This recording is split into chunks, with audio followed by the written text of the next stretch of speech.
இப்போ ஸல்லல்லாஹு அலைஹி வஸல்லம் நேசத்தை பற்றி அல்லாஹ் குர்ஆனில் சொல்லும்போது அந்நபியு அவுலா பில் முஃமினீன மின் அன்ஃபுஸிஹிம், ஸல்லல்லாஹு அலைஹி வஸல்லம் உங்கள் உயிரைக்கான முஹப்பத் வைங்க. அப்போ ஸல்லல்லாஹு அலைஹி வஸல்லத்தை நேசிக்கிறது, ஈமான் வைக்கிறதுங்கிறது நம்முடைய ஈமானுடைய அடிப்படை. இது எல்லாருக்கும் தெரிஞ்சது.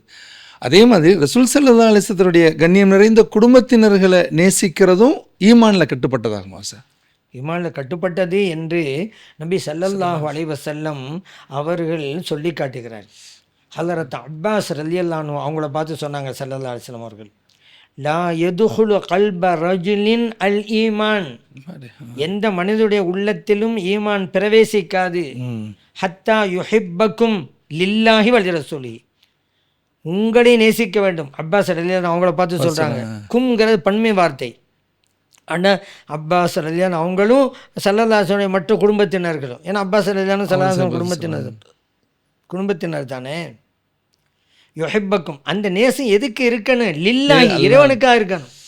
வள்ளி ரசூலிஹி, இறைத்துவ ஸல்லல்லாஹு அலைஹி வஸல்லம் அவர்களுக்காக இருக்க வேண்டும். அப்படி இருந்தால் தான் உள்ளத்திலே ஈமானே வரும் என்கிறார்கள் நபி ஸல்லல்லாஹு அலைஹி வஸல்லம் அவர்கள். திருமதியில் பதிவு செய்யப்பட்ட ஹதீஸ். இங்கே என்ன நம்ம பார்க்கணும்?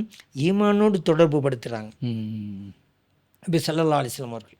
அதனால தான் இமாம் அல் அரூஸ் மாப்பிள்ளை லெப்பி ஆலிம் கூட சொல்லுவாங்க, ஹுப்புன் நபியி வ ஹுப்புல் ஆலி ருக்குனானி லா ஃபர்க பைனஹுமா யா அஹ்ல ஈமானி அப்படின்னு ஒரு பைத்தாவே படிப்பாங்க.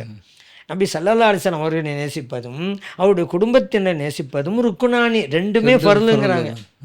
வித்தியாசம் இருக்கலாம், தரத்தில் வித்தியாசம் இருக்கலாம். நபி ஸல்லல்லாஹு அலைஹி வஸல்லம் அவர்கள் நேசிப்பதும் ஃபர்லு, அவரு குடும்பத்தை நேசிப்பதும் ஃபர்லு. ரெண்டும் ஃபர்லுங்கும் போது தரத்தில் தகுதியில் வித்தியாசம் இருந்தாலும் ஃபர்லு ஃபர்லு.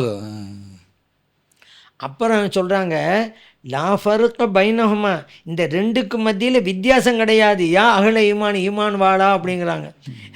ஈமான் கொண்டவங்களே எந்த வித்தியாசம் இல்லைண்டா ஃபர்லு என்பதிலே ரெண்டுடைய தகுதியில் வித்தியாசம் இல்லைன்ற அர்த்தம் அல்ல, ரெண்டுமே கடமைதான் என்பதில் வித்தியாசம் இல்லை அப்படின்னு அர்த்தம்.